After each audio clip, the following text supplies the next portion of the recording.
Last class में हमने digestive system के बारे में पढ़ा था, स्टार्ट किया था, तो वहां पर हमने इंट्रोडक्शन टू डाइजेस्टिव सिस्टम पढ़ा था। उसके अंडर में उसका जो फंक्शनल एनाटॉमी है वो हमने देखा। लेयर्स ऑफ जीआई ट्रैक्ट क्या होता है, उसका काम क्या है, वो भी हमने देखा, और कुछ दूसरे फंक्शंस देखे। आज का जो टॉपिक होगा वो है माउथ एंड सलाइवरी ग्लैंड्स। हम धीरे धीरे डाइजेस्टिव सिस्टम का जो डिटेल्स है उसके अंदर आज से जाना स्टार्ट करेंगे। तो माउथ एंड सलाइवरी ग्लैंड्स, इस टॉपिक के अंडर में हम लोग यहाँ पे देख पा रहे हो क्या क्या पढ़ने वाले हैं। फंक्शनल एनाटॉमी ऑफ माउथ, क्योंकि ये फिजियोलॉजी है तो हम लोग फंक्शन पढ़ रहे हैं ऑफ कोर्स। तो वो जो एनाटॉमिकल अरेंजमेंट है उसका फंक्शनल इंपॉर्टेंस क्या होता है वो यहाँ पे हम लोग देखेंगे। तो फंक्शनल एनाटॉमी ऑफ माउथ पहला होगा। उसके बाद माउथ, माउथ का फंक्शन क्या है, फंक्शंस ऑफ माउथ।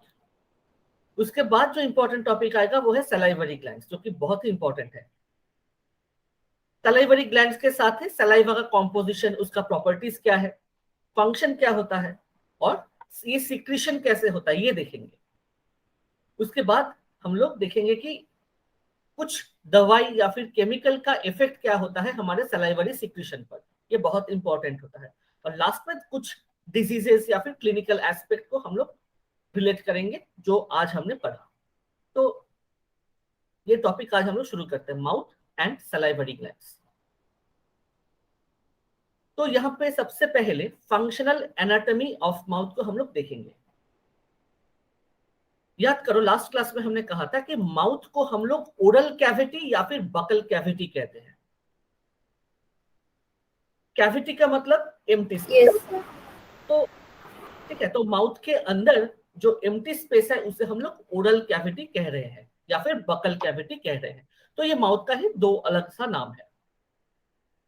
ये बनता कैसे है, यहाँ पे देखो, it is form by cheeks मतलब गाल, लिप्स मतलब होठ, एंड पैलेट। पैलेट मतलब जो roof of the mouth and floor of the mouth होता है उसे कहते हैं पैलेट, एक एक फ्लैट स्ट्रक्चर। तो इस तरह से दिमाग में रखो कि माउथ को हम लोग ओरल कैविटी और बकल कैविटी कहते हैं। ये बनता कैसे है, ये गाल से बनता है, चिक्स, लिप्स एंड पैलेट। उसके बाद इसका फीचर क्या है, it encloses the teeth, tongue and salivary gland. Enclose मतलब गार्ड करके रखता है, घेर के रखता है, किसको, दांत को, जीभ को, और हमारा जो सलाइवरी ग्लैंड है जो दिखाई नहीं पड़ रहा है हमें उसको। ठीक है, उसके बाद क्या है, mouth opens anteriorly to the exterior through lips. यहाँ पे देखो लिखा हुआ है, mouth opens anteriorly to the exterior through lips and posteriorly through fauces into the pharynx. अब याद करो जब हमने एनाटॉमी का क्लास किया था, एनाटॉमी का एकदम फर्स्ट लेक्चर जो हमने किया था वहां पे हम लोग डिफरेंट एनाटॉमिकल टर्मिनोलॉजीज के ऊपर एम्फेसिस किया था, जैसे मीडियल, हाँ, लैटरल, फिर क्या कहेंगे, एंटेरियर, पोस्टीरियर, सुपीरियर, इंफीरियर। उसका इंपॉर्टेंस यहाँ पे देख पाओगे। तो यहाँ पे देखो क्या हुआ है, किस तरह से पढ़ना होता है इसको। माउथ ओपन्स एंटेरियरली मतलब मुंह सामने की ओर खुलता है, टू द एक्सटीरियर मतलब बाहर से रिलेशन करता है, बाहर के जो सराउंडिंग है उसके साथ कनेक्शन कर रहा है। रिलेट करो जो मैं बोल रहा हूं, थ्रू लिप्स, लिप्स के थ्रू। तो जो माउथ है हमारा ये सामने की ओर खुलता है एंटेरियरली। कहाँ खुलता है, कनेक्शन किसके साथ करता है, जो हमारा एनवायरमेंट है उसके साथ कर रहा है, तो एक्सटीरियर बाहर की दुनिया के साथ। कैसे करता है, थ्रू लिप्स। जब हमारा लिप्स बंद है तब ये एक्सटीरियर के साथ कनेक्शन नहीं होता। जब हम लोग माउथ खुल रहे हैं, जब हमारा जो लिप्स है ये ओपन हो रहा है, तब हमारा क्या हो रहा है, ये एक्सटीरियर जो है सराउंडिंग्स उसके साथ इंटरनल जो एरिया है उसका कनेक्शन बन रहा है। उसके साथ देखो, and posteriorly through fauces into the pharynx. Posteriorly मतलब जो अंदर की ओर, गले का जो बात है वो कर रहे हैं, तो वो एंड पोस्टेरियरली हमारा जो फेरिंग्स है उसके साथ ओपन होता है। तो यहाँ पे एक शॉर्ट फॉर्म में माउथ का जो तुम्हारा एनाटॉमिकल फीचर्स है वो यहाँ पे बता दिया। तो फिर से हम लोग पॉइंट क्या देखते हैं, mouth also known as oral cavity और buccal cavity. It is formed by cheeks, lips, and palate. It encloses teeth, tongue, and salivary glands. And most importantly, mouth opens anteriorly into the exterior through the lips and posteriorly through pharynx. Pharynx के through पीछे open होता है. जो बात हमने यहाँ पे अभी अभी पढ़ा, इसको इमेजिन कर पा रहे हो दिमाग में? Yes sir. हाँ, तो जब भी हम लोग Yes, एनाटॉमी sir. पढ़ेंगे या फिर इसको पढ़ेंगे तो पीछे ना जो दिखाई पड़ेगा उसको इमेजिन करो, तब क्या होगा, जो पढ़ रहे हो और जो एक्चुअली में है उसको रिलेट कर पाओगे. नेक्स्ट क्या है यहाँ पे देखो, digestive juice present in mouth is saliva which is secreted by salivary glands. तो यहाँ पे एक इंपॉर्टेंट पार्ट है सलाइवरी ग्लैंड्स का, कि जो डाइजेस्टिव जूसेस होता है, जो केमिकल्स या फिर एंजाइम्स जो हमारा डाइजेस्टिव प्रोसेस को करने में मदद करता है, वो कहां से आएगा, माउथ में. वो सलाइवा में रहता है और सलाइवरी ग्लैंड से सीक्रेट होता है. तो उसी सलाइवरी ग्लैंड्स को हम लोग आज इस टॉपिक में देखेंगे. अब माउथ का जो फंक्शनल एनाटॉमी है ये पढ़ने के बाद अब आते हैं फंक्शंस ऑफ माउथ पे. माउथ का काम क्या है? तो बेसिक जो आइडिया हमारे पास आएगा, हम लोग बोलेंगे कि खाना खाने में मदद करता है हमें. Primary function of mouth is eating. लेकिन इसके बावजूद भी इसका बहुत सारा फंक्शंस होता है, जैसे इंजेशन ऑफ फूड मटेरियल्स. जो फूड मटेरियल्स है उसको अंदर लेना, इसका थोड़ा पार्ट हमने लास्ट क्लास में भी पढ़ा था. तो इंजेशन ऑफ फूड मटेरियल्स, जो भी फूड मटेरियल्स है उसको अंदर लेना. अंदर लेने के बाद क्या करते हैं, उसको हम लोग चबाते हैं. चीविंग. चीविंग को क्या कहते हैं, मैस्टिकेशन. चबाने का जो साइंटिफिक वर्ड है उसको कहते हैं मैस्टिकेशन. तो chewing of the food and mixing it with saliva. हम जब फूड मटेरियल्स को चबाते हैं, सिर्फ चबाते नहीं है, उसके साथ क्या होता है, मुंह में जो सलाइवा है, जो डाइजेस्टिव जूस है, उसके साथ वो फूड मटेरियल्स का मिक्सिंग होता है. तो सेकंड पॉइंट क्या हुआ हमारा, chewing of the food and mixing it with saliva. ये सेकंड पॉइंट है. थर्ड पॉइंट है appreciation of taste of the food. ये बहुत ही इंपॉर्टेंट है, इसको हम लोग नजरअंदाज कर जाते हैं. एप्रिसिएशन मतलब फूड का टेस्ट कैसा है उसको मतलब फील करना. अब एक एग्जांपल दे रहा हूं, जब चिकन खाते हो तो केएफसी का एक टेस्ट है, बर्गर किंग का एक टेस्ट है, और नॉर्मल घर में बनाया हुआ चिकन का एक टेस्ट है. तो इसका जो डिफरेंशिएशन है ये हम लोग मुंह में चबाते वक्त ही हम लोगों को पता चल जाता है, हम लोग सेंस कर पाते हैं. तो that is the appreciation of taste, कि खाना कैसा है, उसका टेस्ट कैसा है, उस वो खाना लेने से हमारे अंदर फीलिंग्स कैसा हो रहा है, ये है होता है हमारा एप्रिसिएशन ऑफ टेस्ट. कुछ इसका एस्पेक्ट फिजिकल होता है और कुछ एस्पेक्ट हमारा साइकोलॉजिकल होता है. उसके बाद क्या है, transfer of food to the oesophagus by swallowing. ठीक है, जो फूड मटेरियल हमने खाया, जो सलाइवा के साथ मिक्स हुआ, वो उसको तो स्टमक तक भेजना है ना, कैसे जाएगा, वो क्या करता है, माउथ क्या करता है, उसको इसोफेगस तक पहुंचाने में मदद करता है. कैसे, बाय स्वॉलोइंग, निगल जाना, डिग्लूटिशन. ट्रांसफर ऑफ फूड, जिसको हम लोग बोलस कह रहे हैं यहाँ पे, to the oesophagus by swallowing. पांचवा रोल क्या है, स्पीच. ये जो हम लोग बात कर पा रहे हैं ये हमारे माउथ की वजह से ही कर पा रहे हैं. एक तो है हमारा रेस्पिरेटरी ट्रैक्ट, रेस्पिरेटरी सिस्टम की वजह से होता है. जब हम लोग रेस्पिरेटरी सिस्टम पढ़ेंगे तब इसका इंपॉर्टेंस जानेंगे. लेकिन हमारा जो टंग है, हमारा जो माउथ के अंदर जो मसल्स है, वो भी इंपॉर्टेंट है हमारे स्पीच में. सिर्फ वही नहीं, ये जो सलाइवा है जो हमारे माउथ के अंदर का जो सरफेस है इसको मॉइस्ट करके रखता है, वो भी बहुत इंपॉर्टेंट है. तुम सूखे सूखे माउथ में, ड्राई माउथ में बात वैसे ठीक से नहीं कर पाओगे. ठीक है, तो रोल इन स्पीच, बात करने में मदद करता है. और social function such as smiling and other expressions, ये भी बहुत इंपॉर्टेंट है, हम लोग इसको नजरअंदाज कर जाते हैं. बट ये सोशल फंक्शंस जो है, स्माइलिंग, हाँ, फेशियल एक्सप्रेशन, ये हमारे क्लिनिकल एस्पेक्ट में बहुत ही इंपॉर्टेंट है. क्योंकि जब हम लोग न्यूरोलॉजिकल डिसऑर्डर बोलो या फिर मस्कुलोस्केलेटल सिस्टम का जो डिसऑर्डर्स है, इसके बारे में जब हम लोग पढ़ते हैं या फिर पेशेंट्स को देखते हैं, तब हमारा ये जो एस्पेक्ट होता है फेशियल एक्सप्रेशन या फिर जो सोशल फंक्शन होता है, ये बहुत ही इंपॉर्टेंट होता है हमारे लिए for clinical observation. So functions of mouth क्या है? Other than eating, ingestion of food materials, chewing of the food and mixing it with saliva, appreciation of taste of the food, उसके बाद क्या है? Transfer of the food to the oesophagus by स्वallowing, उसके बाद है रोल इन स्पीच और speaking, and social functions like smiling and providing the facial expressions.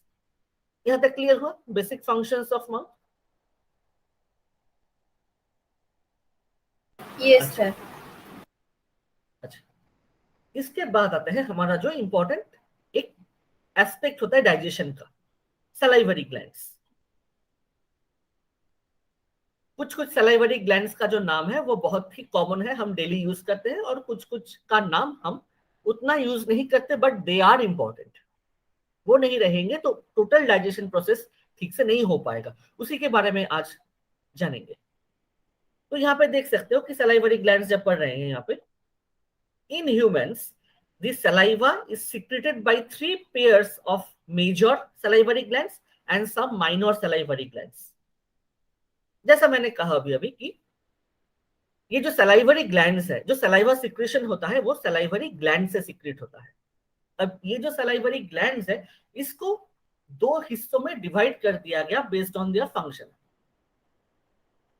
कुछ कुछ होता है, जैसे यहाँ पे दिया हुआ है 3 पेयर, पेयर मतलब जोड़ा, मतलब set of 2, 3 pairs of major gland larger, जो हम लोग पहले पढ़ेंगे और जिसका नाम हम बहुत ज्यादा यूज करते हैं, और कुछ होता है माइनर स्मॉल सलाइवरी ग्लैंड, जिसका नाम हम लोग उतना यूज नहीं करते, उतना सुनते भी नहीं है। तो पहले शुरू करते हैं, ये जो 3 पेयर्स ऑफ मेजर ग्लैंड है, लार्जर ग्लैंड है वो, तो क्या है इसका नाम? पैरोटिड ग्लैंड, सब मैक्सिलरी या सब mandibular gland, and third one is sublingual gland. ये तीनों जो नाम है ये तुम लोग पहले सुने हो ऑलरेडी, हम लोग जानते हैं इसके बारे में। तो सबसे पहले जब आएंगे तो वो होता है मेरा पैरोटिड ग्लैंड पर। तो यहाँ पे देख सकते हो parotid glands are the largest of all salivary glands in the body. हमारे बॉडी में जितने भी सलाइवरी ग्लैंड्स होते हैं उसमें से सबसे लार्जेस्ट है हमारा पैरोटिड ग्लैंड। अच्छा, इसका लोकेशन कहां पर है? situated at the side of the face, just below and in front of the ear। जैसे साइड ऑफ द फेस कहां पर जाएगा मेरा हाथ?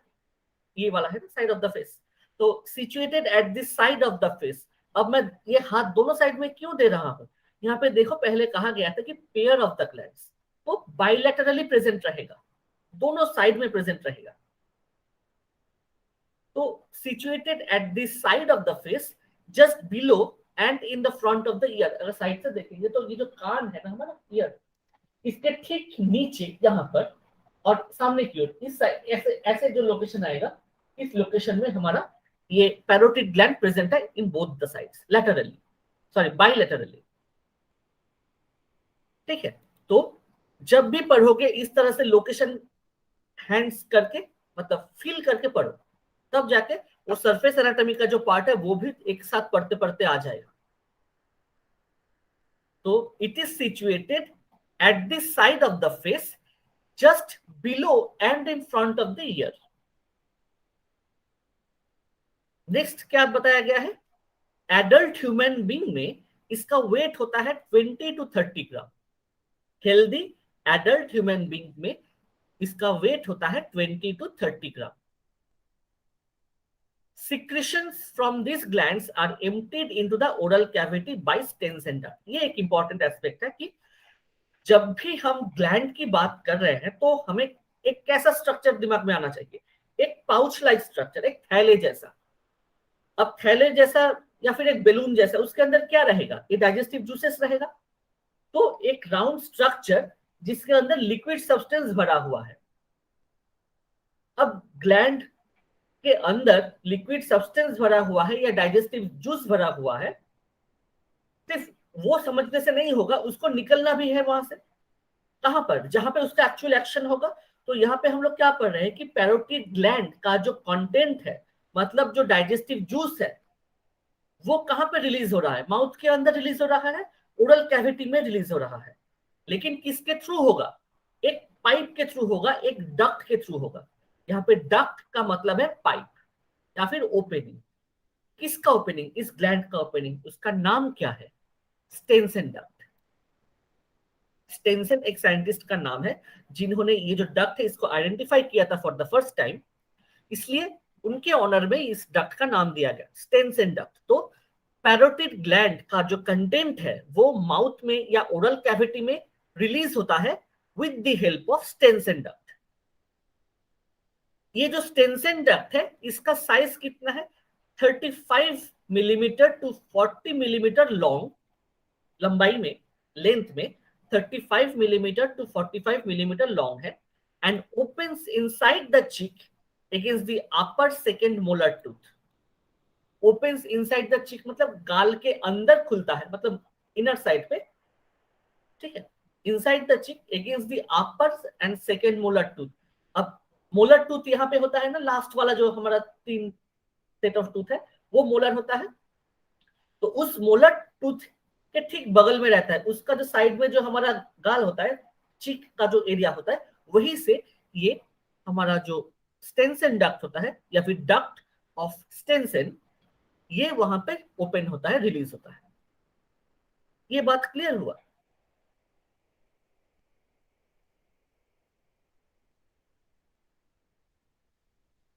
यस ये सर। क्लियर हुआ? हाँ। पिक्चर थोड़ा देख लेते हैं।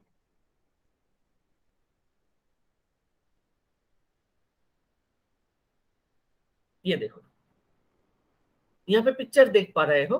तो पैरोटिड ग्लैंड हमने क्या कहा था? कान के थोड़ा नीचे, और हमारा जो उसके in front of it, in front of the year रहता है। तो यहाँ पे जो लोकेशन मैंने दिखाया था वो लोकेशन देख पा रहे हो? ये है पैरोटिड ग्लैंड, दोनों साइड में प्रेजेंट है। और उसके साथ क्या है? उसका जो कंटेंट है वो ओपन होता है near the molars to duct of Stensen. ये है डक्ट ऑफ स्टेनसन। अभी आइडिया कर पा रहे हो कि कहाँ पे मिलेगा हमारा ये?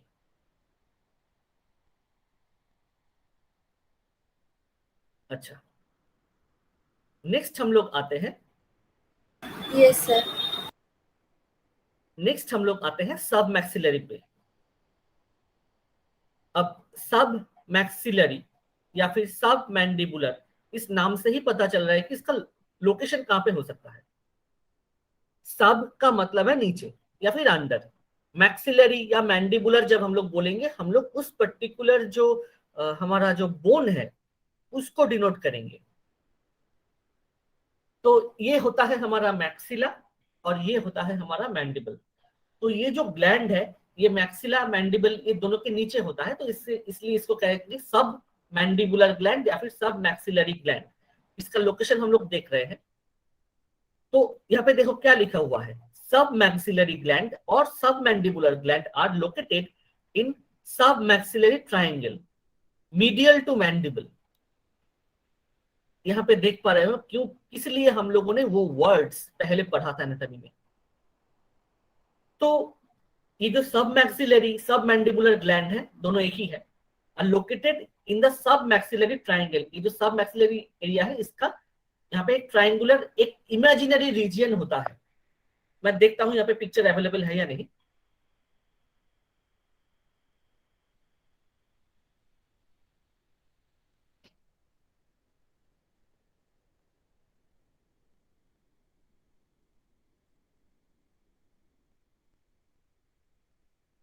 ये देखो,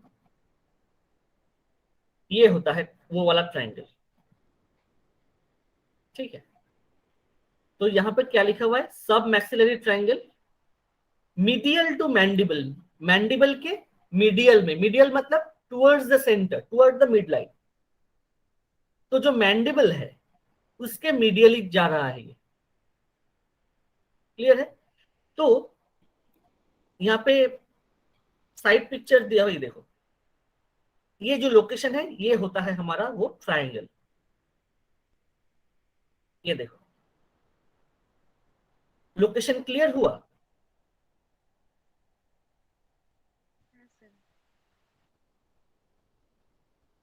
थोड़ा सा ना रिस्पॉन्स करना, सबको मैं बोल रहा हूँ। तो हाँ, तो ये जो पार्ट है यहाँ पे ग्रीन से देख पा रहे हो, ये है हमारा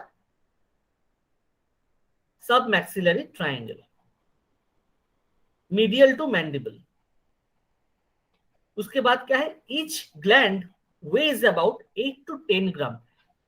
जैसा यहाँ पे भी है कि बाइलेटरली प्रेजेंट है, दोनों साइड में प्रेजेंट होता है, इसीलिए कहा गया है कि each gland weighs about 8 to 10 ग्राम। एक एक ग्लैंड 8 ग्राम करके, 8 से 10 ग्राम का वेट होता है in normal adult. Saliva from these glands are emptied into the oral cavity by Wharton's duct। तो जिस तरह से स्टेंसन डक्ट था हमारा पैरोटिड के लिए, सब मैक्सिलरी या सब मैंडिबुलर के लिए होता है Wharton's duct, जिसका जो लेंथ है वो है 40 मिलीमीटर लॉन्ग। तो यहाँ पे देखते हैं एक पिक्चर,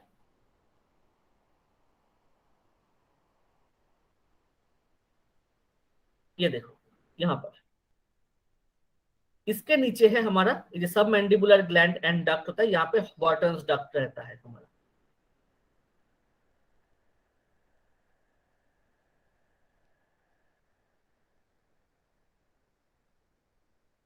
ठीक है, अच्छा यहाँ पे और एक इंपॉर्टेंट चीज देखो, the duct opens at the side of the frenulum of the tongue. अब ये फ्रेनुलम क्या है, जब हम लोग अपना जो टंग है इसको ऊपर की ओर करते हैं ऐसे, तो देखना एक लंबा मेम्ब्रेन जैसा स्ट्रक्चर दिखाई दे, ठीक है, that is frenulum of the tongue. एक बार दिखा रहा हूं, इस पिक्चर में ये जो टंग ऊपर की ओर किया हुआ है, तो यहाँ पे नीचे एक लंबा मेम्ब्रेन जैसा दिखाई पड़ेगा, इसे कहते हैं फ्रेनुलम। एक पतला सा मेम्ब्रेनस स्ट्रक्चर होता है जो टंग को फ्लोर ऑफ द माउथ से या फिर लोअर पैलेट से ज्वाइन करके रखता है। तो यहाँ पे कहा गया है कि it opens at the side of the frenulum of the tongue. मतलब जो, मान लो ये फ्रेनुलम है लंबा, इसके दो साइड में ये ओपन होता है, उस पर्टिकुलर जगह का नाम है कैरनक्यूला सबलिंगुअलिस।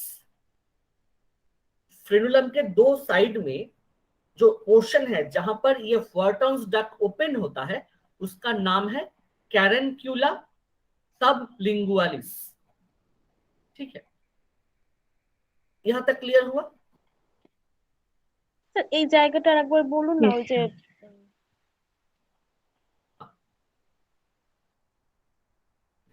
अच्छा, ये देखो, इस पिक्चर में देखो, ये जो लंबा वाला जो देख पा रहे हो जीभ के नीचे, ये होता है फ्रेनुलम। अब जब इस तरह से देख पा रहे हो, अगर साइड से देखेंगे तो ये एक एक शीट जैसा एरिया दिखेगा, फ्लैट एरिया दिखेगा। हाँ, अब ये जो व्हार्टन्स डक्ट है ये दोनों साइड से जीभ के नीचे से आ रहा है, ओपन कहां पर होगा, ये जो फ्रेनुलम है इसके दो साइड में होंगे।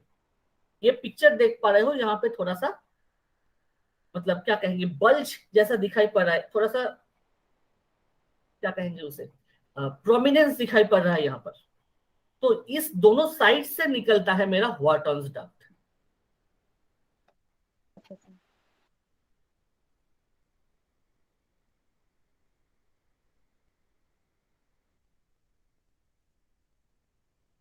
दिया हुआ है या नहीं देखते हैं।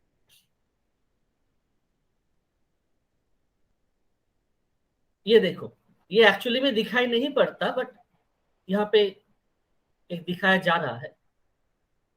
तो ये होता है व्हार्टन्स डक्ट या फिर ओपनिंग इस तरह का। ठीक है, नॉर्मली देख नहीं पाओगे। क्लियर हुआ लोकेशन? हाँ सर। हाँ, तो इसी जगह से हमारा जो सब मैंडिबुलर या सब मैक्सिलरी का पार्ट होता है, जो व्हार्टन्स डक्ट होता है, उसका जो कंटेंट है वो ओरल कैविटी में रिलीज होता है, उस पर्टिकुलर एरिया से, यहां से। ये पिक्चर देखने से तुमको हेल्प होगा समझने में कि एक्चुअल लोकेशन कहां पर है। Yes sir. तो उस पर्टिकुलर जगह का जो नाम है, उस एरिया का जो नाम है, उसका नाम है कैरेंक्यूला सबलिंगुअलिस। नेक्स्ट हम लोग आते हैं, ये देखो जो फॉर्टॉन्स डक्ट का जो लोकेशन है, यहाँ पे एक कार्टून करके दिखाया गया है, तो लोकेशन वहीं पे होगा। जीप को अगर ऊपर करेंगे तो उसका जो ऊपर का जो मेम्ब्रेन है उसके नीचे ठीक प्रेजेंट रहता है दोनों साइड में।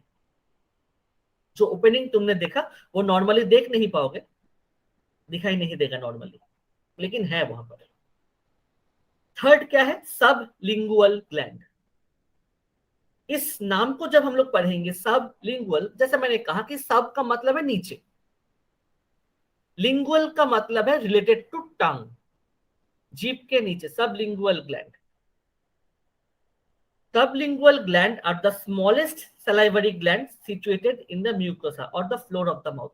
माउथ का जो फ्लोर है, मतलब लोअर पैलेट जो है, वहां पर ये सबलिंगुअल ग्लैंड होता है।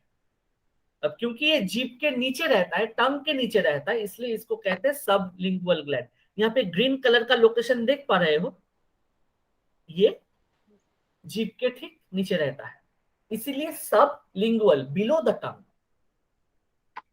अब आते हैं, each gland weighs about 2 to 3 grams. देख पा रहे हो कि इसका वेट भी बहुत कम है, 2 to 3 ग्राम्स रहता है। ये भी बाइलेटरल होता है, दोनों साइड में ही प्रेजेंट है, इसीलिए कहा गया था कि a pair of glands.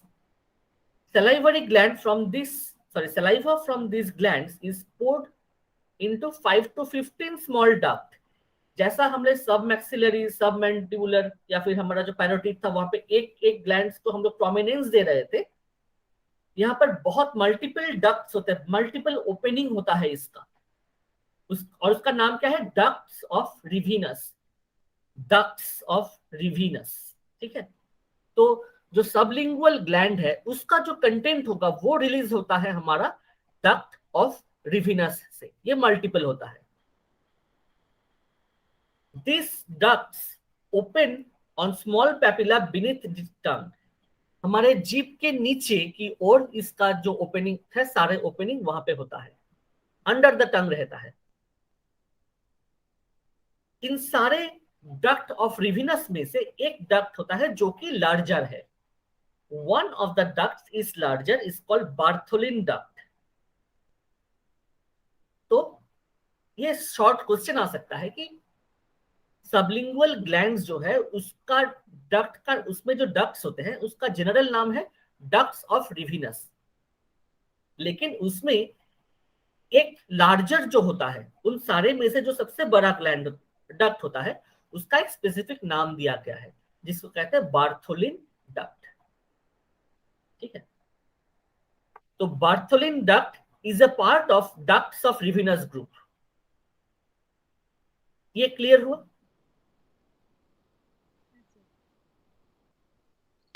Yes sir.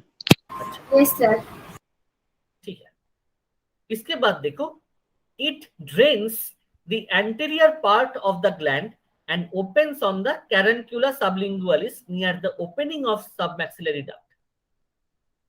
इसका जो ओपनिंग है, मतलब बार्थोलिन डक्ट जो है, इसका जो ओपनिंग है ये एंटीरियर पार्ट को ड्रेन करता है, मतलब एंटीरियर मतलब सामने की ओर।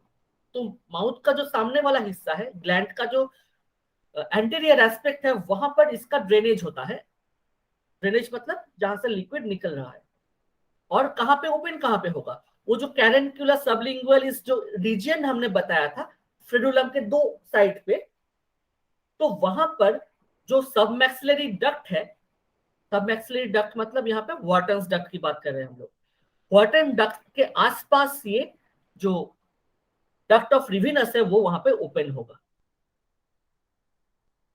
तो सबमैक्सिलरी डक्ट और डक्ट्स ऑफ रिविनस ये आसपास, उसके आसपास ही ये सब एक साथ प्रेजेंट है। तो ये था हमारा सबलिंगुअल ग्लैंड के बारे में। तो ये जो पॉइंट्स है हम लोग एक बार फिर से देख लेते हैं कि sublingual glands are the smallest salivary gland situated at the floor of the mouth, पहला point. Each gland weighs about 2 to 3 gram in adult human being, healthy adult. Saliva from this gland is poured into 5 to 15 small ducts called Revinus, ducts of Revinus.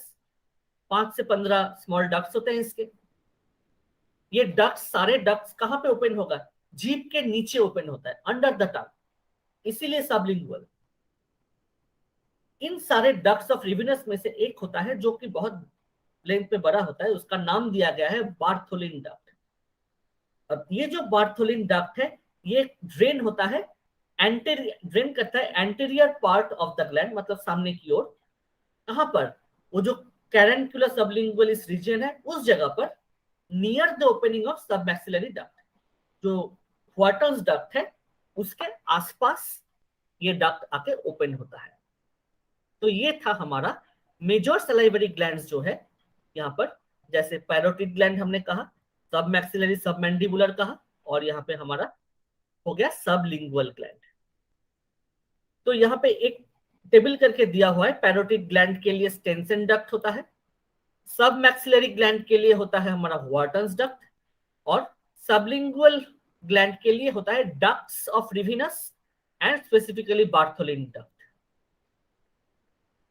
तो ये points to remember है। Next आते हैं हम लोग minor salivary glands पर, जो ज्यादा हम लोग उतना क्या कहेंगे, उतना फ्रीक्वेंटली टर्म यूज नहीं करते, तो वो भी इंपॉर्टेंट है हमारे लिए। जैसे लिंगुअल म्यूकस ग्लैंड। लिंगुअल जैसे यहाँ पे हम लोग पहले भी कहा है कि जीभ को डिनोट करता है, टंग को डिनोट करता है। तो टंग के साथ एसोसिएटेड जो म्यूकस सिक्रेटिंग ग्लैंड्स होता है तो उसको हम लोग लिंगुअल म्यूकस ग्लैंड कहेंगे। Lingual mucus gland are situated in the posterior 1/3 of the tongue, behind circumvallate papilla and at the tip, at the margins of the tongue.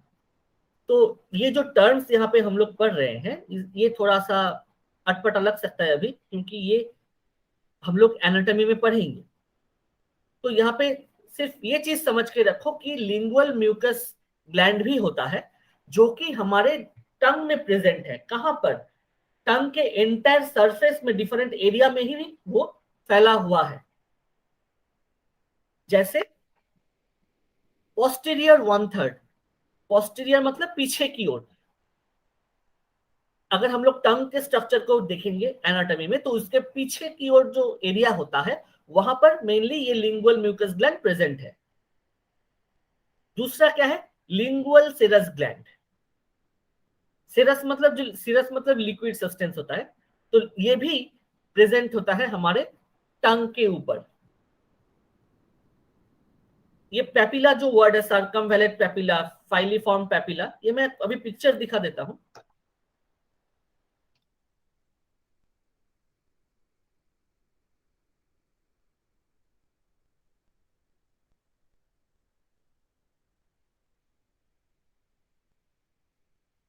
ये देखो, यहाँ पे जो पिक्चर देख पा रहे हो ये डिफरेंट टाइप्स ऑफ पार्ट दिखाया गया है टंग का।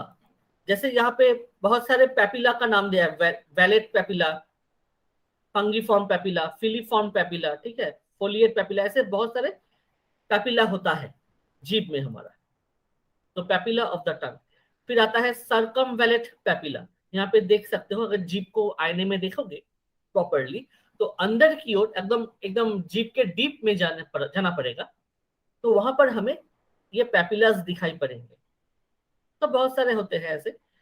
तो वही कहा जा रहा है यहाँ पर कि लिंगुअल सिरस ग्लैंड या फिर lingual mucous gland, they are located behind circumvallate papilla. अब सर्कमवेलेट पेपिला का जो लोकेशन है वो देख पा रहे हो यहाँ पे। अब जब बिहाइंड कहेंगे तो इसका मतलब है इसके पीछे प्रेजेंट रहता है, ठीक है ना। तो ये जो एरियाज है, इस डिफरेंट एरिया ऑफ टंग में हमारा ये जो माइनर सलाइवरी ग्लैंड्स है ये प्रेजेंट रहता है। उसके बाद क्या है? Buccal glands. बकल ग्लैंड्स और molar glands are present between mucous membrane and buccinator muscle. हम जब एनाटॉमी में मस्कुलर सिस्टम पढ़ेंगे तब ये बक्सिनेटर मसल कहां पर होता है ये हम लोग देखेंगे। इन शॉर्ट हम लोग देख के रखते हैं कि जो बकल ग्लैंड्स है वो हमारे इस चिक एरिया में प्रेजेंट रहता है, अंदर की ओर, ऑफ कोर्स। ठीक है,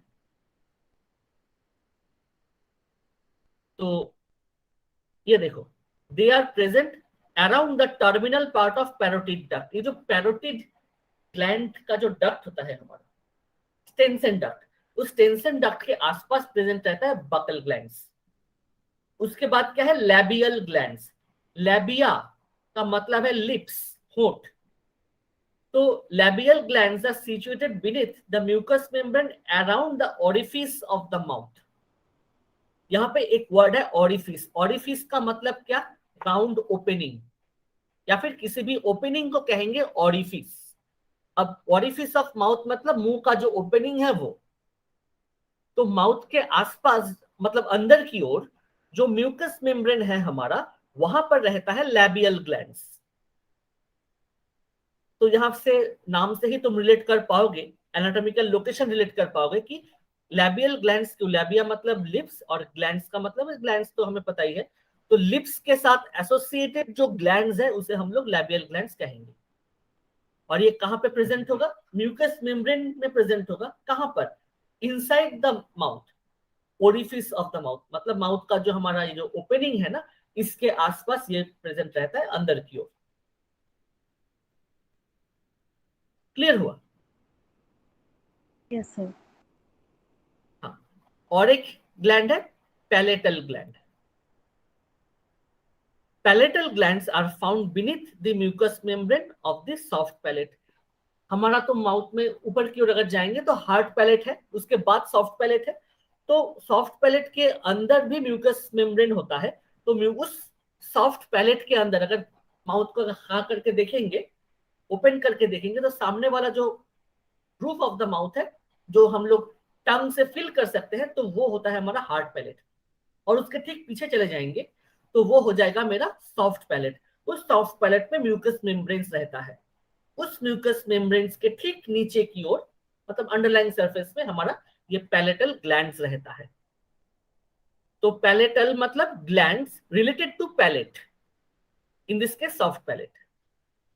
तो ये जो नाम दिया गया है, जो नेमिंग कन्वेंशंस किया गया है, इस तरह से ही किया गया है कि हमको उस पर्टिकुलर ग्लैंड के नाम से ही पता चल जाए कि उसका काम क्या है, उसका लोकेशन क्या है ना, उसका सिचुएशन कहां पर है वो। तो माइनर जो ग्लैंड है उसमें हम लोगों को क्या मिला, lingual mucous gland, lingual serous gland, buccal gland, labial gland और हमारा पैलेटल ग्लैंड। तो ये 5 एसोसिएटेड ग्लैंड्स हम लोग कह सकते हैं, या फिर माइनर सलाइवरी ग्लैंड कह सकते हैं। हमें ध्यान में रखना होगा, भले ही वो तीनों जो ग्लैंड हमने कहा, पैरोटिड, सबमैंडिबुलर एंड सबलिंगुअल, वो हमारा जो मेन ग्लैंड है उसके अंडर में आता है, लेकिन अगर ये 5 ग्लैंड नहीं रहेंगे तो वो ग्लैंड भी ठीक से काम नहीं कर पाएगा। इसीलिए जब भी हम लोग सलाइवरी ग्लैंड सिस्टम की बात करते हैं या फिर सलाइवा सिक्रीशन की बात करते हैं, तो इन सारे जो ग्लैंड्स, टोटल में है 7 ग्लैंड है, 5 6 7 8 ग्लैंड्स हमने पढ़ा। तो ये जो 8 ग्लैंड्स है, ये सारे के सारे इक्वली इंपॉर्टेंट है for our digestion process and for the preparation of saliva. इसके बाद आते हैं हमारा क्लासिफिकेशन ऑफ सलाइवरी ग्लैंड्स पर। ये तो लोकेशन के बेसिस पे डिस्टिंक्शन हुआ ना। अब आते हैं फंक्शन के ऊपर, कि वो किस तरह का केमिकल सिक्रीट करता है, उसका फंक्शन क्या है। उसके बेसिस पे हम लोग ये जो इतने सारे हमारा जो ग्लैंड्स है, इसको हम लोग 3 बेसिक ग्रुप में या फिर टाइप में डिवाइड कर सकते हैं। जैसे पहला हुआ सेरस ग्लैंड, दूसरा है म्यूकस ग्लैंड और तीसरा है मिक्स्ड ग्लैंड। नाम से ही पता चल रहा है कि सेरस मैंने क्या कहा, लिक्विड सब्सटेंस। जैसे सेरम लिक्विड होता है, उसी तरह सेरस ग्लैंड के अंदर लिक्विड सब्सटेंस सिक्रेट होगा। अच्छा, म्यूकस ग्लैंड में हम लोग नाम से ही पता चला है कि ये म्यूकस सिक्रेट करेगा। और मिक्स्ड ग्लैंड जो होता है वो सेरस भी सिक्रेट करता है और म्यूकस भी सिक्रेट करता है। इस तरह से हमें याद रखना होगा। तो पहला जो आएगा सेरस ग्लैंड, वहां पे देखो क्या लिखा हुआ है, serous glands are mainly made up of serous cells. Serous cells वो सेल्स होता है जो लिक्विड सिक्रेट करने में माहिर है। या फिर लिक्विड सीक्रेट करता है। इसीलिए नेक्स्ट पॉइंट में लिखा हुआ है this gland secret thin and watery saliva. जो सलाइवा का जो वाटरी पोर्शन होता है वो ये सेरस ग्लैंड सीक्रेट करता है या बनाता है।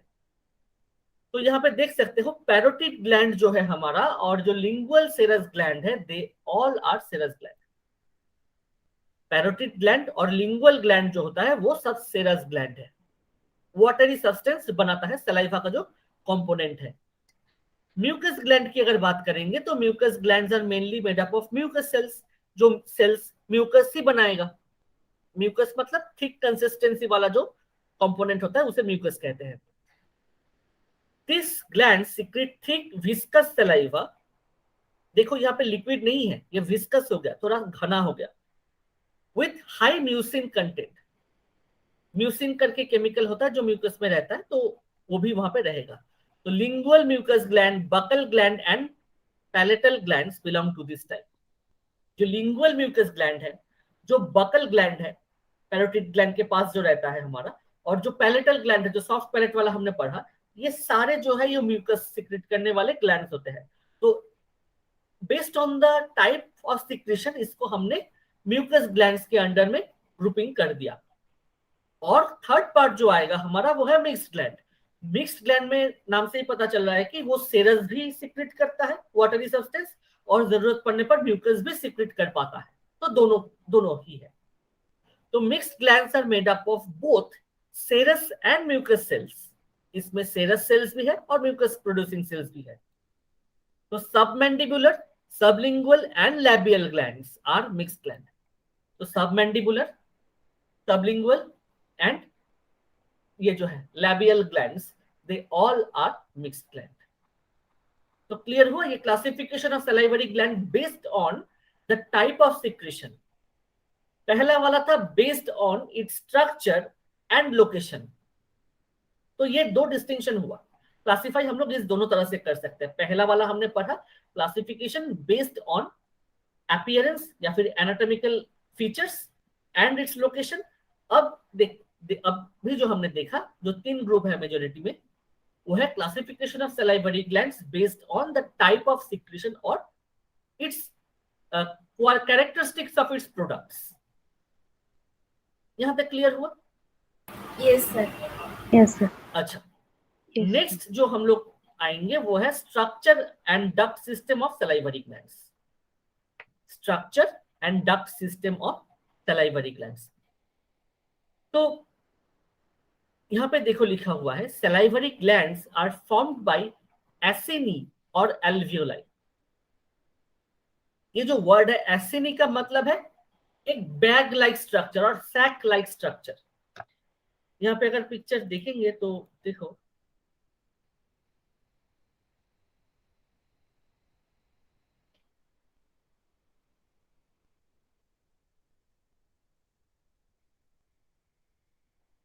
ये देखो एक बैग जैसा दिख रहा है ना, बेलून जैसा स्ट्रक्चर दिख रहा है, सैक लाइक स्ट्रक्चर। तो इस स्ट्रक्चर को कहते हैं एसिनी। यहाँ पे मीनिंग देख पाओगे कि a small sac like cavity in a gland surrounded by secretory cell. मतलब इस पिक्चर को देखो, अ सैक लाइक स्ट्रक्चर, एक थैले जैसा स्ट्रक्चर क्या है, सराउंडेड बाय सिक्रेटरी सेल्स। मतलब ऐसा सेल्स से घिरा हुआ है जहां जिसके अंदर से कुछ चीजें सीक्रेट हो सकता है, निकल सकता है। इन दिस केस हमने क्या पढ़ा, आइदर वो वाटरी लिक्विड निकलेगा तो वो सेरस ग्रुप में आएगा, तो उसे कहेंगे सेरस एसिनर, या फिर यहाँ पे हम लोग को म्यूकस सीक्रेट हो सकता है ना। तो एक बैग लाइक स्ट्रक्चर है, एक थैले जैसा स्ट्रक्चर है जिसके अंदर कुछ लिक्विड भरा हुआ है, और वो जो आसपास उस बैग के आसपास सेल्स है, और उस सेल्स का फीचर ही है कि वो कुछ केमिकल सीक्रेट कर सके। तो ऐसे जो स्ट्रक्चर्स होते हैं इसको कहते हैं एसिनार, और सिंगल कहेंगे एसिनी। तो यहां पे देखो दिया हुआ है salivary glands are formed by acini और एल्वियोलाई। क्लियर हुआ? ऐसा ही स्ट्रक्चर हमने रेस्पिरेटरी सिस्टम में पढ़ना है, तब हम लोग याद करो एल्वियोलाई कहते हैं। स्ट्रक्चर सेम है, Yes, sir. उसका एनाटॉमिकल कॉम्पोजिशन सेम है, फंक्शन अलग होगा। अच्छा, each acinus is formed by a small group of cells which are surrounded in a central globular cavity। इसका मतलब क्या, एक टोटल स्ट्रक्चर कैसे फॉर्म होता है, उसमें बहुत सारे ग्रुप ऑफ सेल्स रहते हैं चारों ओर, और अंदर एक ग्लोब्यूलर कैविटी रहता है। इसी को पिक्चर में देखते हैं। बहुत सारे ग्रुप ऑफ सेल्स सराउंड करके रखता है और अंदर एक ग्लोब्यूलर कैविटी, एक राउंड कैविटी रहता है। तो जो भी हमने पढ़ा यहाँ पे हम लोग देख पा रहे हैं। अच्छा, नेक्स्ट क्या है, central cavity of each acinus is continuous with the lumen of the duct.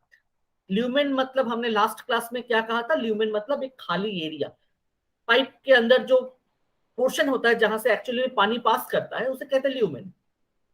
तो यहाँ पे देखो, सेंट्रल कैविटी ऑफ एसिनस मतलब एसिनस का जो अंदर वाला पोर्शन है, सेंट्रल पोर्शन है, उसका कनेक्शन होता है जो डक्ट है उसके ल्यूमेन से, उसके जो अंदर वाला पोर्शन है उसके साथ।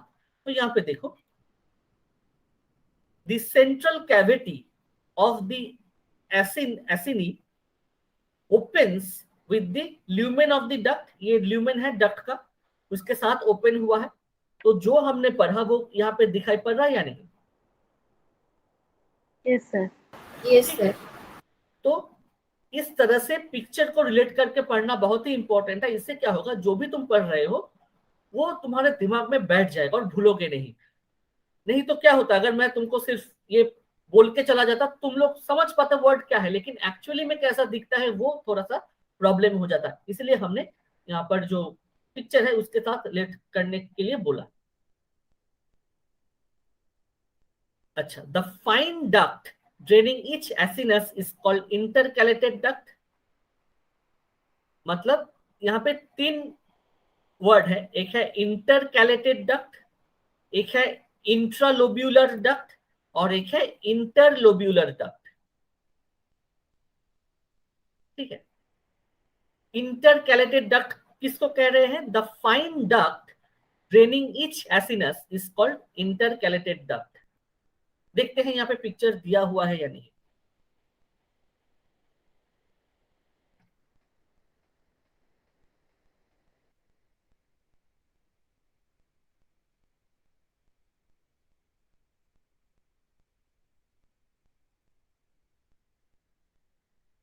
अच्छा, ये देखो,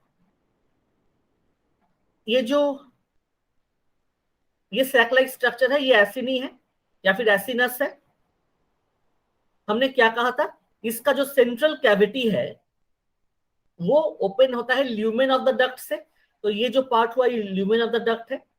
तो यहाँ पे देख पा रहे हो कि ये जो एसिनस का जो सेंट्रल पोर्शन है और ये जो डक्ट है, डक्ट मतलब जो ल्यूमेन है डक्ट का, उसके बीच में एक रीजियन है ये वाला। तो ये है इंटरकैलेटेड डक्ट। यहाँ पे जो सेल्स है ये होता है इंटरकैलेटेड डक्ट। पोजीशन क्लियर हुआ? ये जो मेरा कर्सर मूव कर रहा है ये है मेरा इंटरकैलेटेड डक्ट का रीजन। तो यहाँ पे जो वर्ड दिया है the fine duct draining each acinus is called intercalated duct. Fine मतलब पतला, तो देखो यहाँ पे देखो पतला हुआ है, फाइन डक्ट। इसके बाद क्या है, many intercalated ducts join together to form intralobular duct. जब ऐसे बहुत सारे इंटरकैलेटेड डक्ट्स एक साथ ज्वाइन होता है तो उसे कहते हैं इंट्रालोब्यूलर डक्ट। अब few intralobular duct joins to form interlobular duct।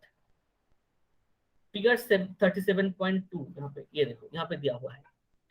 तो ये होता है मेन डक्ट, ये है मेरा वो एसिनी या फिर एसिनस जो हम लोग कह रहे थे। ये राउंड राउंड स्ट्रक्चर जो है ये एक एक होता है हमारा वो एसिनस, ये दिखाई दिया यहाँ से।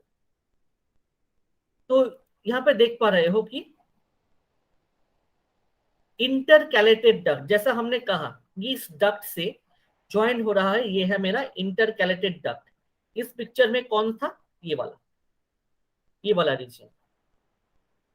उसके बाद क्या है, अब ऐसे बहुत सारे इंटरकैलेटेड डक्ट जब एक साथ ज्वाइन हो रहा है, तो यहाँ पे देख पा रहे हो कि एक आया यहाँ पे, एक इंटरकैलेटेड डक्ट यहाँ पे आया, एक यहाँ पे हुआ, तो मिलके तीनों का एक कॉम्पोजिशन, एक एक कॉमन लाइन बना है। तो उसका नाम हमने क्या दिया? इंट्रालोब्यूलर डक्ट। तो यहाँ पे क्या देख सकते हैं कि मल्टीपल एसिनस से हमारा इंटरकैलेटेड डक्ट निकल रहा है। तो मल्टीपल इंटरकैलेटेड डक्ट आकर ज्वाइन हो रहा है एक कॉमन डक्ट पे, जिसको हम लोग इंट्रालोब्यूलर डक्ट यहाँ पे कह रहे हैं। अब ऐसे बहुत सारे जगह से इंट्रालोब्यूलर डक्ट जब आएगा, तब वो क्या बनेगा? यहाँ पे थोड़ा सा मोटा एरिया जो है, इंटरलोब्यूलर डक्ट। तो इंटरलोब्यूलर डक्ट कैसे बन रहा है? मल्टीपल इंट्रालोब्यूलर डक्ट जब आके एक पॉइंट पे ज्वाइन हो रहा है, जंक्शन बना रहा है, उसे हम लोग कहेंगे इंटरलोब्यूलर डक्ट। अब ऐसे बहुत सारे इंटरलोब्यूलर डक्ट आके बनेगा मेन डक्ट, या फिर जो ल्यूमेन ऑफ द डक्ट है मेन ग्लैंड का। ये जो पार्ट है, ये क्लियर हुआ क्या? Yes sir. सर ओ Yes, sir. इंटर और इंट्रा এর ডিফারেন্সটা একটু বলুন। इंट्रा का मतलब है अपने ही अंदर। मान लो एक स्कूल है, ठीक है, मान लो सेंट लॉरेंस स्कूल। अब उस स्कूल के अंदर में साइंस स्ट्रीम है, आर्ट स्ट्रीम है, कॉमर्स स्ट्रीम है। तो जब मान लो क्रिकेट मैच हो रहा है, तो क्रिकेट मैच उस पर्टिकुलर स्कूल के अंदर में जो स्टूडेंट्स है उसमें हो रहा है, तो वो क्या होगा? इंट्रा स्कूल कंपटीशन है ना, जहां पे साइंस ग्रुप के स्टूडेंट खेल रहे हैं, आर्ट्स ग्रुप के खेल रहे हैं और कॉमर्स के खेल रहे हैं, तो वो एक ही स्कूल के अंदर में हुआ। लेकिन अगर इंटर स्कूल होगा तो बहुत सारे स्कूल के अंदर मतलब विद इन मल्टीपल स्कूल से कंपटीशन होगा। सेंट लॉरेंस है, सेंट स्टीफेंस है ना, रामकृष्ण मिशन है, तो ऐसे बहुत सारे स्कूल्स के अंदर मैच होगा, तो वो होता है इंटर। ठीक उसी तरह इंट्रा का मतलब है जब अपने ही टाइप के अंदर में कॉम्बिनेशन बन रहा है, तो वो इंट्रा। और जब बहुत सारे ब्रांच, क्या कहेंगे, मल्टीपल डायरेक्शंस से आकर, मल्टीपल रीजियंस से आकर जब एक पर्टिकुलर जगह पे ज्वाइन हो रहा है, तो उसे कहते हैं इंटर। इसका मैं प्रॉपर डेफिनेशन में ইন্ট্রা মানে সেম টাইপসের মধ্যে হবে আর ইন্টার মানে আলাদা আলাদা টাইপসের মধ্যে। हाँ, यहाँ पे देखो, इंटर का मतलब है बिटवीन, एमोंग, ठीक है। एमोंग का मतलब पता है? तो बीच में। The games will be played between 3 countries, इसलिए इंटरनेशनल यस है सर। ना, इंटरनेशनल। उसी तरह इंट्रा अगर कहेंगे तो विद इन, इनसाइड, अपने ही अंदर। समझ पा रहे हो? अपने, ये भी एक टाइप का बिटवीन ही है, लेकिन सेम टाइप। जब इंटर आएगा तब मल्टीपल टाइप, यस सर, ठीक আছে। ठीक है। लेकिन दोनों का अगर मीनिंग देखने जाओगे कि दोनों ही बिटवीन में ही है, ये भी बिटवीन है, वो भी बिटवीन था।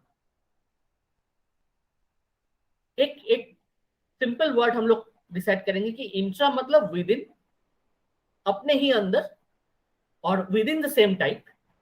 और इंटर का मतलब है कंसिस्टिंग ऑफ डिफरेंट टाइप्स, या फिर अमंग डिफरेंट टाइप्स। समझ पाया मैं? Yes sir. Yes sir. Okay. तो उसी तरह यहां पे देखो, सबसे छोटा था क्या? Intercalated duct. अब ऐसे बहुत सारे इंटरकैलेटेड डक्ट मिलके बना इंट्रालोब्यूलर डक्ट। अब बहुत सारे डायरेक्शन से डिफरेंट टाइप्स ऑफ जो डक्ट्स है वो सारे मिलके बना मेरा इंटरलोब्यूलर डक्ट। अब सारे के सारे मिलाकर जब एक वो मेन डक्ट के साथ मैच हो रहा है तो उसको कहते हैं मेन डक्ट। यहाँ पर ये और भी ज्यादा क्लियर हो जाएगा जब इसका हम लोग एनाटॉमिकल एस्पेक्ट पढ़ेंगे, जब एनाटॉमी पढ़ेंगे तब ये और भी हमारा क्लियर हो जाएगा, क्योंकि हम तो यहाँ पे फंक्शन पढ़ रहे हैं ना, इसलिए एनाटॉमिकल जो एस्पेक्ट है यहाँ पे उतना क्लैरिटी के साथ बताया नहीं गया है। हम लोग जब हर एक पार्ट का जो हिस्टोलॉजिकल सेक्शन या फिर ट्रांसवर्स सेक्शन पढ़ेंगे, डाइसेक्शन का जो पार्ट है वो जब जाएंगे एनाटॉमी में, तब हमें टोटल पता चलेगा कि क्यों इस तरह से नाम दिया गया है इस सबको। ठीक है, तो ये था हमारा जो topic, structure and duct system of salivary glands. तो यहां तक समझ में आया? Yes sir. Yes, sir.